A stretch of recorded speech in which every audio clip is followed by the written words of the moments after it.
guy who came to me and told me, I thank Allah. I've had 6 affairs. This is a true story, right? And I've got the best wife ever. And unfortunately, shaitan came to me and made me have 6 different affairs.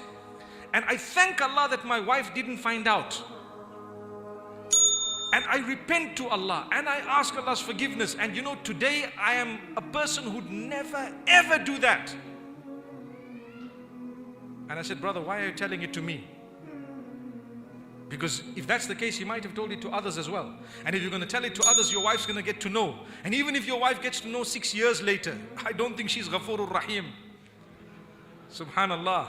That's Allah. I asked the brothers, why are you telling me? You know what he told me?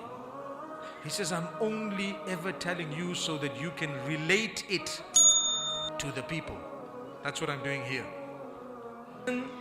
Not to look at the past in a way that makes you determine a person's present.